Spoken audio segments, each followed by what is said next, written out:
Shalom jemaat semua. 亲爱的弟兄姐妹们平安。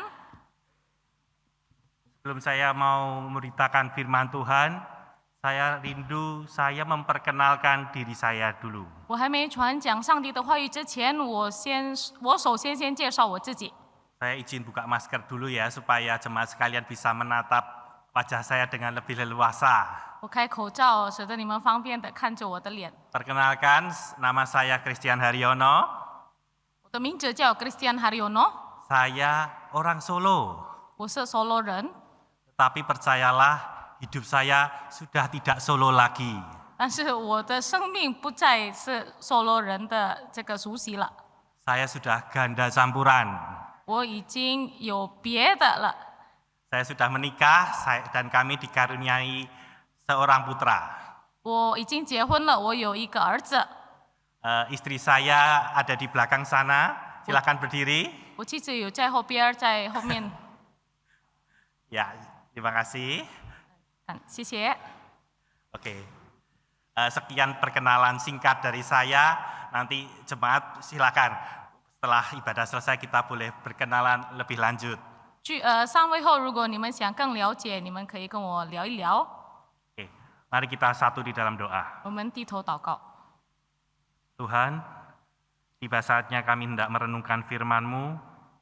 Tolong kami semua untuk bisa memahaminya, mengerti kebenaran akan firman-Mu. Bukakan mata hati kami, bukakan pikiran kami, bukakan telinga kami.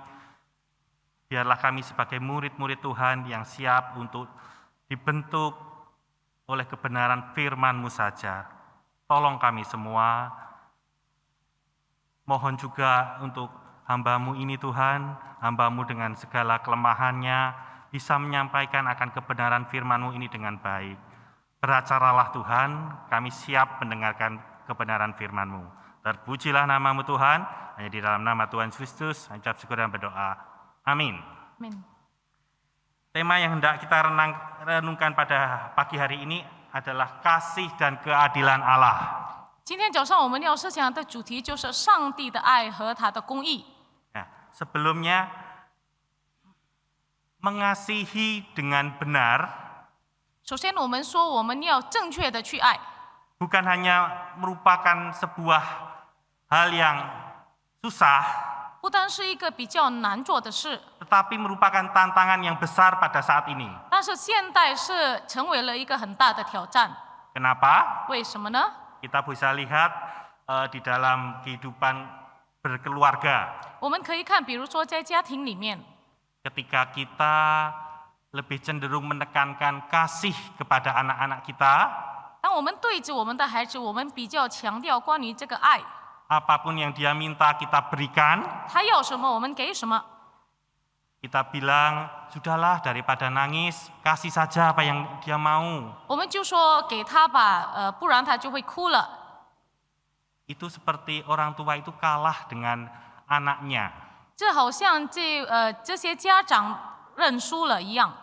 Seringkali tangisan anak itu boleh dipakai sebagai senjatanya untuk meluluhkan hati orang tua. 常常孩子们哭泣的声音就是让我们心暖。 Hal itu menyebabkan apa? 这发生了什么呢？后来会发生什么呢？ Anak menjadi manja. 我们就这个孩子就变成宠坏了。 Tapi di sisi yang lain, 但是另一个方面， ketika seorang orang tua itu begitu keras, begitu tegas, begitu disiplin terhadap anaknya, 有些家长他对他的孩子特别的严厉管教， itu juga tidak baik. 这也是产生不好的后果。 Di dalam studi penelitian dari parenting, 在一个调查， sikap yang terlalu keras, sikap yang terlalu disiplin kepada anak, 如果我们对孩子太过严厉约束的时候， bisa membuat anak itu menjadi rendah diri, 这会使他变成很谦虚、很自卑， tertekan, 压力比较大， dan sangat di dalam kehidupan keluarga sangat tidak menyenangkan. 然后家庭里面的生活就变成很不愉快。 Tetapi yang kita renungkan adalah bagaimana dengan Allah kita. 但是我们要思想的，我们的上帝是怎么样？ Allah kita adalah Allah yang kasih. 我们的上帝是爱， Dia juga Allah yang adil. 他也是公义的上帝。 Kasih dan keadilan Allah berjalan berdampingan. 上帝的爱与上帝的公义是同行的。 Kasih dan keadilan Allah ibarat dua sisi mata uang yang tidak bisa terpisahkan. 上帝的爱与上帝的公义是好像一块硬币一样，这两面就不能分开。 Dia pengasih tetapi dia adil. 他是充满慈爱，但是他也是公义。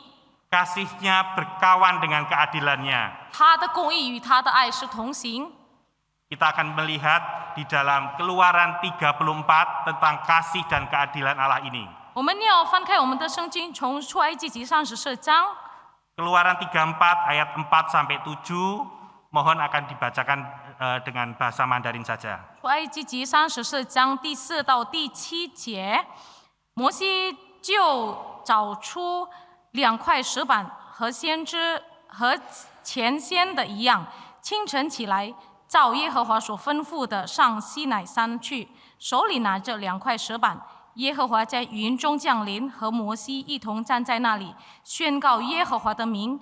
耶和华在他面前宣告说：耶和华，耶和华是有怜悯、有恩典的上帝，不轻易发怒，并有丰盛的慈爱和诚实，为千万人存留慈爱，赦免罪孽、过犯和罪恶，万不以有罪的为无罪，必追讨他的罪。这夫记着，直到3、4代。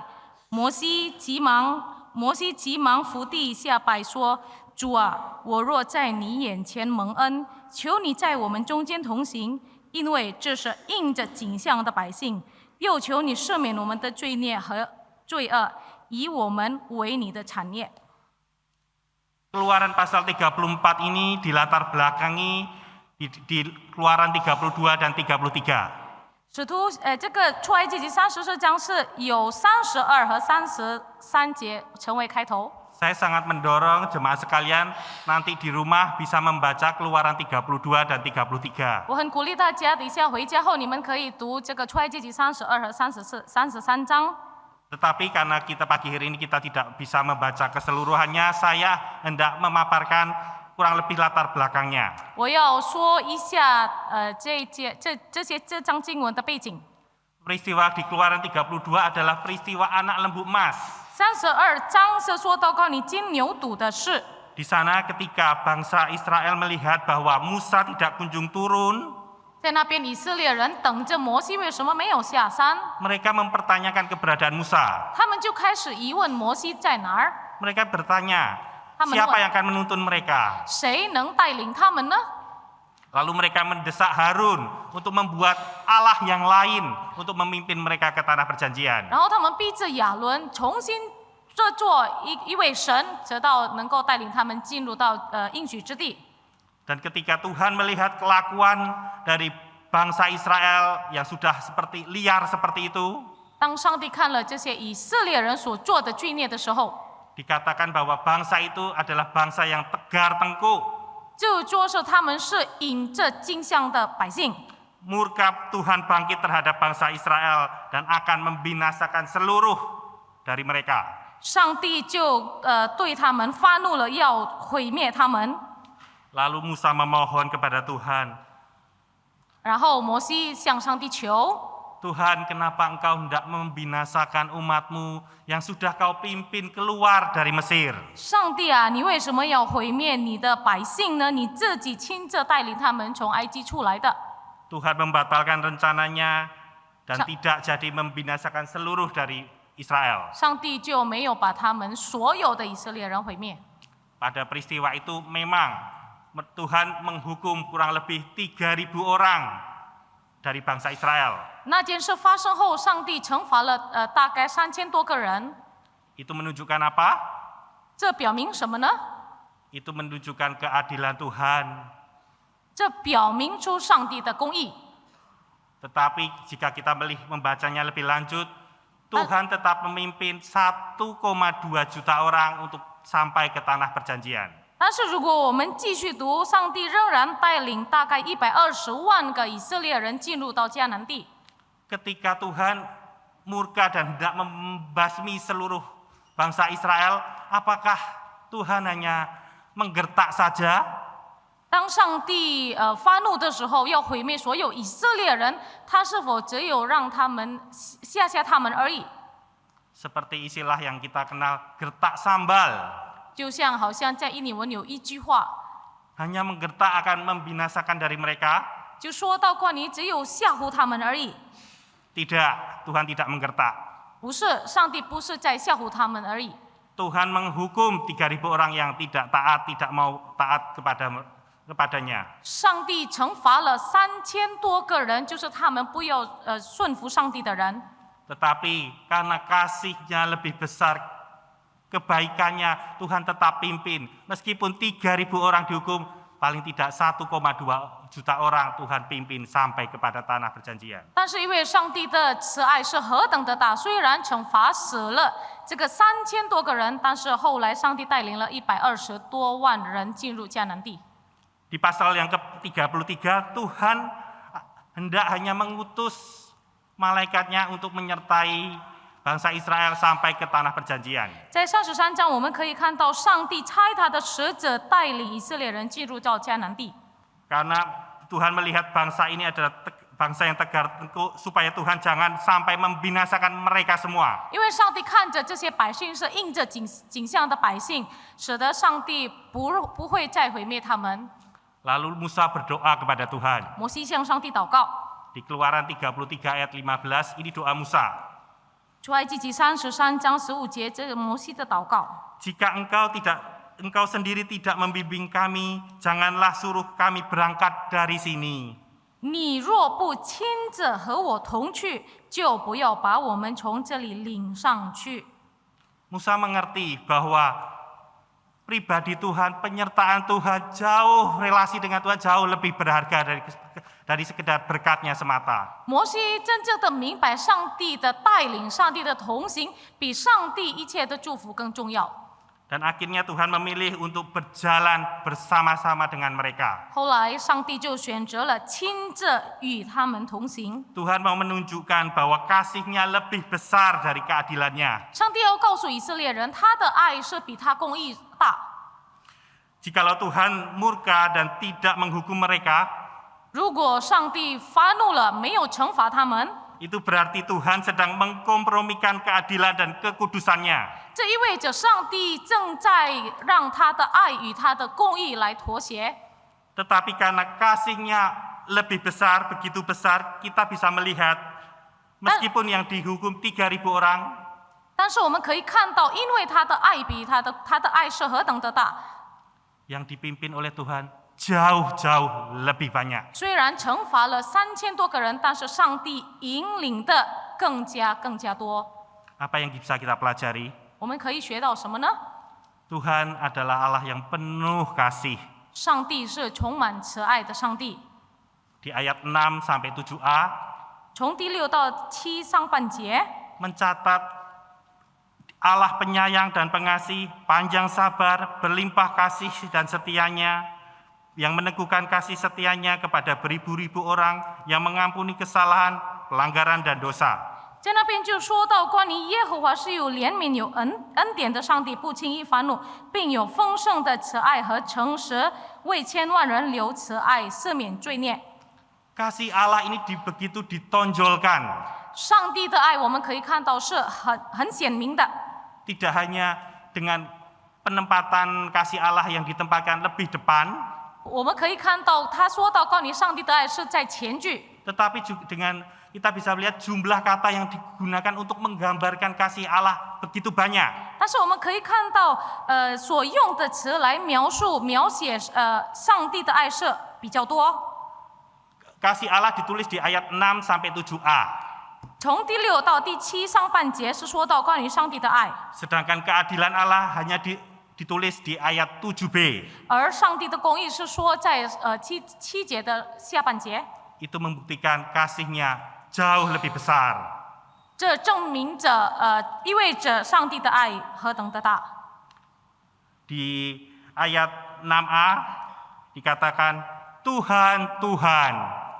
6节上半节说到关于耶和华，耶和华， Ini menunjukkan apa, jemaat sekalian? 这意味着什么呢？ Semua dari pasal 32 sampai 34 ini memberikan suatu penekanan bahwa semua kejadian ini bisa terlaksana, bisa terjadi karena siapa? Karena Tuhan. 我们可以看到，很明显的看到，从32到34节所发生的事故，这所有的一切能够发生，是因为上帝， Bukan karena doa Musa, 不是因为摩西的祷告， bukan karena suku Lewi yang membela Tuhan, 不是因为利未主他守着上帝的圣洁， tetapi karena pribadinya Tuhan sendiri. 但是因为耶和华， Tuhan adalah aktor utamanya. 上帝是主角。 Jika bangsa Israel boleh tidak dibinasakan semua dan tetap dituntun sampai masuk ke tanah perjanjian, semua karena Tuhan. 如果以色列人可以不被毁灭，他们可以进入到迦南地，这所有一切是因为上帝。 Kenapa ini perlu ditekankan? 为什么我必须强调这一点呢？ Karena kalau kita hal ini tidak dicatat, kita bisa berasumsi bahwa semua kejadian ini karena doa Musa. Musa yang seolah-olah berhasil melembutkan hati Tuhan. 如果这件事没有被记载，我们可能会觉得所有的一切是因为摩西的祷告，因为他的功劳。 Sekali lagi bukan karena doa Musa. 再一次，不是因为摩西的祷告， Karena kasih Tuhan semata. 这单单因为上帝的慈爱， Semuanya karena anugerahnya. 这单单因为上帝的恩典， Begitu pula dengan kehidupan kita. 也包括我们的生命。 Kita boleh ada saat ini, 我们现在活着， semuanya adalah karena anugerahnya semata. 这全部都是因为上帝的恩典， Bukan karena kekuatan kita, 不是因为我们有什么力量， bukan karena kehebatan 不 kita, 是因为我们有什么特点， kepandaian kita. 我们的聪明， Semua karena anugerah Tuhan. 全部都是因为上帝的恩典。 Apa yang kita bisa lihat lainnya? 我们看别的， Di sana tertulis kasih setia Tuhan diulang 2 kali. 在那边有重复2次关于上帝的慈爱。 Kasih setia Tuhan di dalam bahasa Ibrani itu hesed. 在希伯来文，这个慈爱就是用 hesed 这个词， Hesed ya, bukan keset. 是用 hesed 这个词， Kalau keset itu artinya lain. 不是像我们要擦脚的一块布的名字。 Kalau 在印尼 keset, 文， kalau keset itu artinya selamat datang. 如果我们用平常那个是欢迎的意思， Karena sering kita temui welcome. 我们就常常看在那块布有写这个欢迎。 Tapi ini hesed, 这希伯来文是说 hesed， kasih setia Tuhan. 上帝的慈爱。 Seorang ahli perjanjian lama bernama Brueggemann mendefinisikan hesed ini. 有一位就是他是神学家，他说到这个 hesed 的意义， Yaitu komitmen yang gigih dalam berelasi, kesiapan dan tekad setia kepada seseorang yang mengadakan perjanjian. 就是我们有一个承诺、一个诚意，与对方所立约的对方要为他而活， Sebuah komitmen yang tinggi akan perjanjian. 就是有一个对一个立约的承诺。 Allah kita sudah berjanji Dia akan mengasihi kita. Dia akan mengasihi bangsanya Israel, akan menuntunnya. 上帝已经说了，立了约，他要爱以色列人，要带领以色列人。 Dia ya Allah yang setia yang terus akan mengedapi dan akan melaksanakan itu. 他就是信实的上帝，要成全他所说的。 Hesed ini lebih dikenal, lebih dikaitkan dengan covenantal love. 这个 hesed 就是说到关于这个盟约的爱， Kasih perjanjian. 就是盟约之爱。 Di dalam pernikahan 在婚姻里面， seringkali kita memulai sesuatu hubungan dengan istri atau suami kita dengan romantic love. 我们常常就是在婚姻里面，我们常常以浪漫之爱开始一个关系， Kita mulai tertarik dengannya. 我们开始被对方吸引。 Kita melihat dia, oh kok imut ya. 我看他是多么的可爱， Kok cantik ya? 多么的漂亮， Itu romantic love. 这叫做浪漫之爱。 Romantic love tidak bisa bertahan selamanya. 这个浪漫之爱不能永远存留。 Kita tertarik kalau dia cantik, dia imut, dia manis. 我们被吸引是因为她可爱，她漂亮。 Apakah selamanya dia akan imut? Apakah selamanya dia akan cantik, manis seperti itu? 但是她是否会永远那么的可爱，那么的漂亮吗？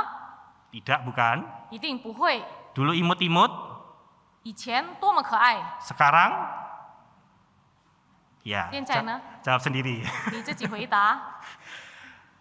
Romantic love tidak bisa bertahan lama. 浪漫之爱不能延长很长的时间， Tapi covenant love itu bertahan lama. 但是盟约之爱是会长久的。 Makanya pada waktu kita menikah, 当我们结婚的时候， kita mengingkarkan janji nikah di hadapan Allah dan jemaatnya. 我们说出这个结婚誓言的时候， Sakit atau sehat, 无论你病痛或者健康， kaya atau miskin, 你富有或者穷， aku akan terus mengasihi engkau. 我一直会爱着你。 Inilah covenant love. 这就是盟约之爱。 Tuhan kita sudah berjanji akan mengasihi kita. 上帝立了约要爱我们， Dia terus yang akan menggenapinya. 他自己要成全。 Tuhan yang sudah mengikatkan dirinya dalam sebuah perjanjian dengan umatnya, 上帝已经把他自己与他的所选的百姓来立约， terus-menerus berkomitmen untuk menjaga perjanjian itu dan mengasihi umatnya. 他不断的信实的守着他所立的约来爱他的百姓。 Kasih perjanjian inilah yang mendorong dia berbelas kasih, panjang sabar dan mengampuni kesalahan. 这个神约让他能够有充满慈爱、恩典，不轻易发怒。 Hal yang lain yang bisa kita lihat adalah 我们可以看其他的事， Dia adalah Allah yang setia. 他是信实的上帝。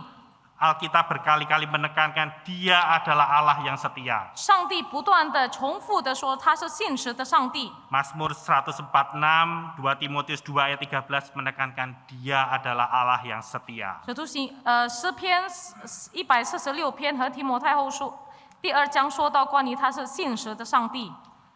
Kasih setia Tuhan tidak hanya diulang 2 kali, 上帝的慈爱不是重复2次， tapi di awalnya ditambah suatu penekanan berlimpah. 但是有强调关于这个丰盛。 Kasih setia Tuhan bukan seadanya, secukupnya, kurang atau sedikit, 不是只有一点或者缺少， tetapi kasih Tuhan berlimpah. 但是说到关于丰盛的慈爱， Inilah yang membuat kita bisa ada sampai saat ini. 这就是原因我们现在会活在这个世界上。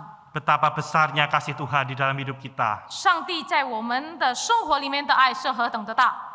Karya salib Kristus adalah bukti kasihnya yang terbesar. 基督耶稣的十架是证明他伟大的爱。 Salib di belakang saya ini 我后边这个十架 menunjukkan betapa besarnya kasih Tuhan kepada kita. 来表明出上帝的爱对我们是何等的大。 Masihkah kita meragukannya? 我们是否还怀疑呢？ Masihkah kita tidak percaya kepadanya? 我们是否还不要信呢？ Masihkah kita bertanya, Tuhan, kenapa Engkau tidak mengasihi aku? 我们是否还疑问着上帝啊，你为什么不爱我？ Kalau yang terbaik saja Dia sudah berikan. 最好的他已经给了我们， Bukti apa lagi yang perlu Dia nyatakan kepada kita? 我们还要等候要求他证明什么呢？ Sebuah cerita ketika anak saya yang bernama Jojo, 有一个故事，就是当我的儿子叫九九， dia datang ke toko mainan dan dia meminta mainan. 他就去玩具店，然后他要求买玩具。 Tidak setiap kali saya memberikannya. 不是每一次我会买给他的， Karena saya beralasan, Jo, mainanmu sudah banyak, sudah cukup. 因为我说儿子啊，你的玩具太多了。 Tetapi apakah dengan itu saya tidak mengasihinya lagi? 但是是否因为这个原因我不再爱他呢？ Tidak. 不是。 Sering ketika dia ditolak, 当他被拒绝的时候， dia merasa sedih dan mungkin dia dalam hati berkata, "Papi kok sudah tidak sayang lagi kepada saya?"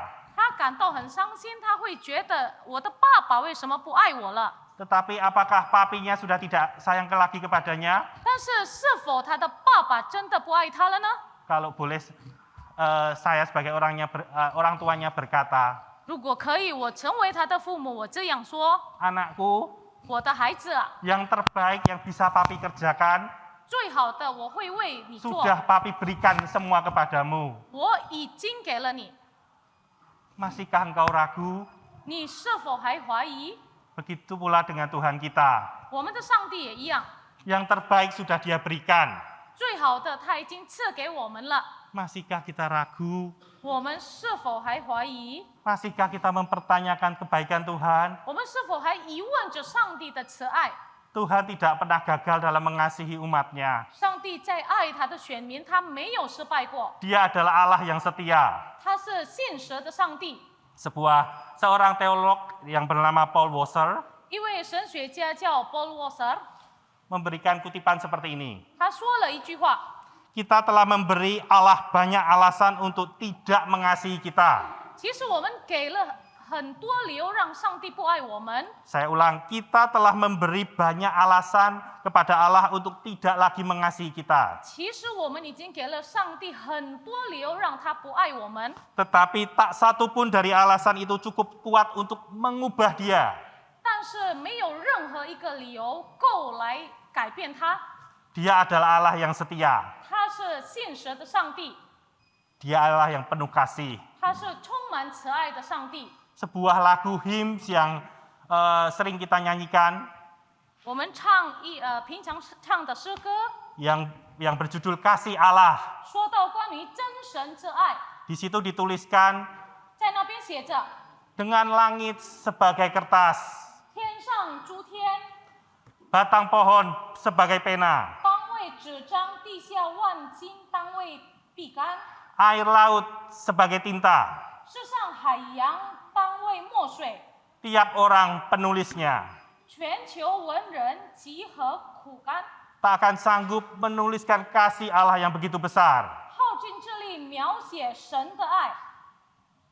Begitu besarnya kasih Allah di dalam kehidupan kita. 上帝的爱在我们生活里面是何等的大， Masihkah kita mempertanyakannya? 我们是否还在疑问着呢？ Hal yang kedua yang bisa kita renungkan adalah Tuhan yang adil. 第二点，我们要思想的就是关于这个公义的上帝。 Kasih Allah yang besar berjalan beriringan dengan keadilannya. 上帝何等伟大的爱与他的公义是同行的， Keduanya tidak bisa dipisahkan satu dengan yang lain. 这两个我们不能分开。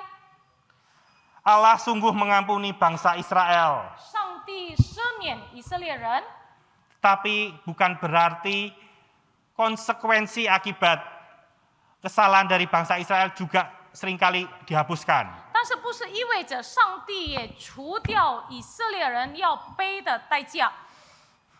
Hukuman sering menjadi cara bagi Allah untuk menyucikan bangsa Israel. 上帝来惩罚以色列人的时候，意思就是让他们成圣。 Hukuman juga untuk mengatakan bahwa Allah tidak mau kekudusannya dilanggar, dinodai. 上帝惩罚以色列人，意味着他不要让他的圣洁被违反。 Keadilan Allah membuat Allah menghukum dosa tidak peduli dengan latar belakang orang tersebut. 上帝的公义使他来刑判罪恶，无论他的人有什么背景。 Tetapi kasih Allah yang besar terbuka untuk mengampuni siapapun yang mau bertobat. 但是上帝何等伟大的爱是给予所有的人。 Jika kita mau berbicara tentang keadilan Allah, 如果我们要说到关于上帝的公义， sebetulnya kita semua binasa. 其实我们全部人都应该毁灭。 Tetapi ketika kita berbicara tentang keadilan Allah, 但是当我们说到上帝的公义的时候， kita juga tidak bisa memisahkan dari kasih-Nya yang begitu besar. 我们是离不开他何等伟大的爱。 Dia rindu untuk setiap orang yang mau bertobat, mau percaya mendapatkan anugerah keselamatan. 上帝盼望所有的信徒他们得到这个救恩。 Di pasal 7b ini ada sedikit kesulitan. 在第7节的下半节有一些难处。 Bukankah seharusnya seorang yang diampuni kesalahannya juga dibebaskan dari hukuman? 不是，如果人家已经被赦免了他的罪，他也是脱离一切的代价吗？ Tetapi ayat 7b berkata, yang tidaklah sekali-kali membebaskan orang yang bersalah dari hukuman. 第7下半节说：“万不以有罪的为无罪。” Apa maksudnya ini? 什么意思呢？ Kita bisa melihat bahwa di dalam perjanjian lama kasus Daud dan Batsheba, 我们可以看到，在旧约大卫和贝塞巴的故事， ketika Daud bersalah dan mengambil Batsheba, berzina dengan Batsheba, 当大卫犯罪的时候，他犯奸淫的时候， dia membunuh Uria, 他杀死了乌利亚， lalu Nabi Tuhan datang kepada Daud, 然后上帝的先知来到大卫那儿， Daud menyesal, 大卫就是知道错了，认错了。 Daud memohon pengampunan dari Tuhan, 大卫向上帝求赦免， Tuhan mengampuni. 上帝赦免了他， Tetapi memang konsekuensi dari kesalahan Daud tetap harus menanggungnya. 但是大卫仍然必须背起他犯罪的代价。 Anak dari perzinahan antara Daud dan Batsheba harus mati. 他的孩子就是以巴塞巴的孩子，第一的必须死。 Daud mengambil istri orang diam-diam, istri-istri Daud diambil secara terang-terangan. 大卫去暗暗的抢着别人的妻子，但是他自己的妻子光明正大的被人抢走了。 Begitu serius hukuman dan disiplin dari Tuhan itu. 上帝何等的严厉的教育他。 Contoh yang lain yang bisa saya paparkan, 其他的例子我可以说的， ketika seseorang terjerat di dalam obat-obatan terlarang, 当一个人吸毒的时候， dia sampai terikat sedemikian dalam dengan obat-obatan, 他是何等的上瘾了。 tetapi ketika dia mau datang kepada Tuhan dan mengaku dosanya, 但是当他要来到上帝悔改的时候， Tuhan mengampuni dosanya. 上帝赦免他的罪。 Tetapi apakah konsekuensi akibat perbuatannya itu langsung hilang saat itu juga? 但是是否他做的罪的后果产生的后果，当时也会消失吗？ Tidak, bukan. 不一定是这样。 Orang itu harus menjalani addicted dia. 这个人必须医疗他自己， Mungkin dia harus berurusan dengan pihak yang berwajib. 他必须也是跟警察方面有一 Itulah 些解决。 itulah disiplin dari Tuhan. 这就是上帝对他严厉的管教。 Tuhan mengampuni dosanya, ya. 上帝赦免他的罪吗？是的。 Tapi konsekuensi akibat perbuatannya seringkali tidak selalu akan dihapuskan. 但是他犯罪所带来的代价 Maka- 没有被除掉。 Makanya kita sebagai anak-anak Tuhan harus benar-benar dengan taat, dengan gentar, dengan takut, hidup benar di hadapan Tuhan. 那我们成为上帝的子女，必须谨慎的敬畏上帝而活。 Tuhan akan mendisiplin kita anak-anaknya. 上帝要严厉的管教他的孩子。 Disiplin dari Allah adalah wujud keadilan Allah juga. 上帝严厉的管教就是表明他的公义。 Itu juga wujud dari belas kasihannya juga. 这也表示出他的怜悯。 Disiplin atau hukuman dari Allah jangan dimengerti itu hanya satu sisi hukuman saja. 当上帝正在严厉的管教他的子民，我们不要只想着那个是一个惩罚而已。 Hukuman dari Allah itu berarti Allah juga mengasihi kita. Allah tidak membiarkan kita seadanya. 上帝是在爱我们，他不要放弃我们。 Ingatlah jemaat, 我们必须记住， Tuhan menerima kita apa adanya, 上帝是这样接受我们， tapi tidak pernah membiarkan kita apa adanya. 他不让我们像这样那样堕落， Dia akan terus membentuk kita makin serupa dengannya. 他会一直不断的塑造我们更像他。 Kasih dan keadilan Allah bertemu di dalam karya salib Kristus. 上帝的爱与他的公义是在耶稣基督的十架上显明出来。 Karya salib Yesus membuktikan kasih-Nya yang begitu besar kepada kita. 基督耶稣的十架来证明给我们看他的爱是何等的大。 Karya salib Yesus juga memuaskan keadilan Allah. 耶稣基督的十架也成全了上帝的这个公义。 Kasih dan keadilan Allah 上帝的爱与上帝的公义 bertemu di dalam karya salib Kristus. 就在十字架上显明出来。 Dia adalah Allah yang adil, Dia adalah Allah yang kasih. 他是公义的上帝，他是慈爱的上帝。 Kasih dan keadilan Allah tidak bisa dipisahkan. 上帝的爱与上帝的公义不能分开。 Apa aplikasinya buat kita semua? 那么对我们的应用是什么呢？ Kasih Allah akan membuat kita menghargai, kagum, 上帝的爱让我们去这个珍惜， bersyukur akan kasih Allah yang begitu besar di dalam kehidupan kita. 让我们能够感谢上帝，他在我们生命中何等伟大的爱。 Tidak hanya berhenti di situ, 不但到内部而已， ketika kita sudah menikmati kasih Allah yang begitu besar di dalam kehidupan kita, 当我们在我们的生命当中领受了、享受了上帝伟大的爱， seharusnya itu juga yang memberikan kita kerinduan untuk terus mengabarkan kasih itu kepada sesama kita. 这应该给我们一颗渴慕的心，来不断的去宣扬上帝的爱。